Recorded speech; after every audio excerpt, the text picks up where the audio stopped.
Hello बच्चों, let's read the question. In the following question a statement of assertion A is followed by the statement of reason R. इसमें दो statements दिए हैं और वो true है कि फॉल्स हमें पूछा है. और अगर हम फर्स्ट स्टेटमेंट देखें अपनी तो क्या है, when alkyl halide is reacted with AgCN then alkyl isocyanide is formed. और सेकंड क्या है हमें, AgCN is a covalent compound and only the site of nitrogen is available for the reaction. तो देखो हम इन दोनों स्टेटमेंट्स के बारे में देखते हैं. फर्स्ट की कॉन्सेप्ट क्या है इस क्वेश्चन का. फर्स्ट की कॉन्सेप्ट ये है कि हमें पता होना चाहिए एल्काइल आइसोसाइनाइड क्या है हमारे पास. एल्काइल आइसोसाइनाइड क्या है. तो एल्काइल साइनाइड का अगर हम फॉर्मूला देखें आइसोसाइनाइड का, तो हमारे पास क्या होता है, R nitrogen triple bond carbon. ठीक है, अब ये क्या होता है हमारे पास, आइसोसाइनाइड एल्काइल ये और ये आइसोसाइनाइड. ठीक है, ये हो गया. उसके बाद हमें क्वेश्चन में क्या पूछा है कि जब इन दोनों की रिएक्शन होगी तो हमारे को एल्काइल हेलाइड पूछा है. उसके साथ एल्काइल हेलाइड क्या हुआ, एक एल्काइल ग्रुप और एक हेलोजन. हेलाइड क्या होता है, हेलोजन. जैसे कि अगर हम इसको एक्स लिख दें तो एक्स में भी फ्लोरीन क्लोरीन ब्रोमीन. ठीक है, ये हो गया. और हमें कहा है AgCN is a covalent compound होता है. बिल्कुल, AgCN हमारा कोवलेंट कंपाउंड ही होता है. लेकिन ऐसा क्यों होता है, इस तरीके से होता है हमारा AgCN, यहाँ पे नाइट्रोजन के लोन पेयर होते हैं. पर ये ऐसा क्यों होता है, तो देखो क्या होता है, जो हमारे पास Ag होता है ना, Ag पॉजिटिव क्या होता है कि उसकी पुअर शील्डिंग हो जाती है of 10d electron, hence greater effective nuclear charge leading to the greater polarising power of cation and hence greater covalent character in its compound.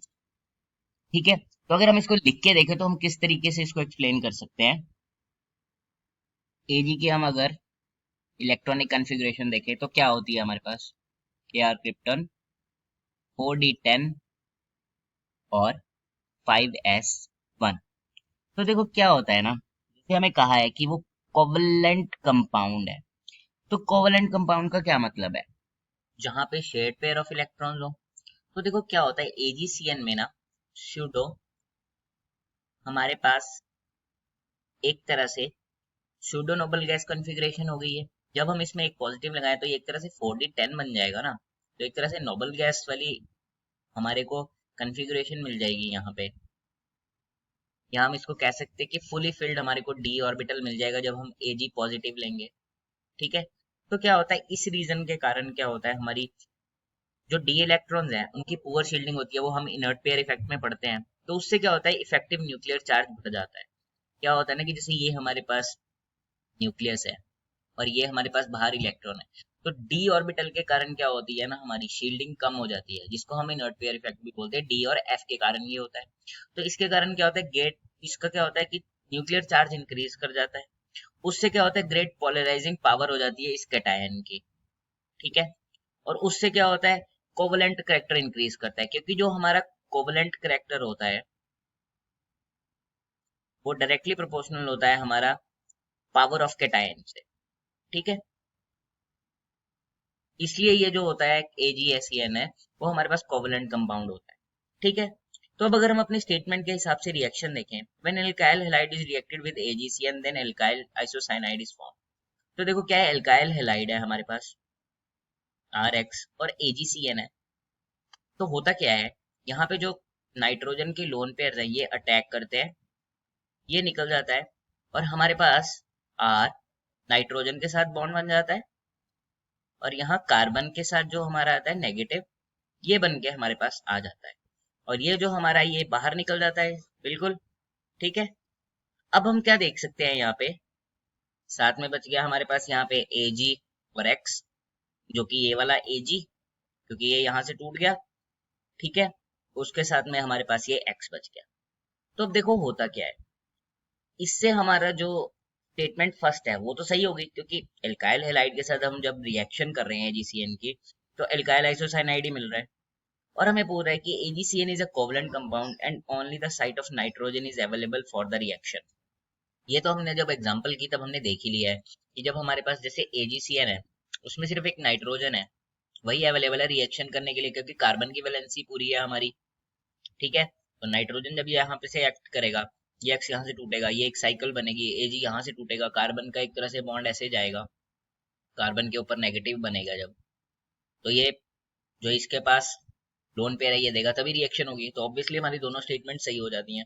लेकिन ये इसका एक तरह से कहा जाए रीजन भी ठीक ही है, क्योंकि अगर एजीसीएन कोवलेंट ना हो तो हमारे पास आइसोसाइनाइड तो बन के आएगा नहीं। तो ये दोनों ही ठीक है, both assertion and reason are true and the reason is correct explanation of the assertion। ठीक है, तो हमारा ऑप्शन 1 ही ठीक हो जाता है। बाकियों में क्या है, सेकंड में है कि रीजन तो सही है लेकिन वो इसका मतलब करेक्ट एक्सप्लेनेशन नहीं है, तो ये तो गलत है।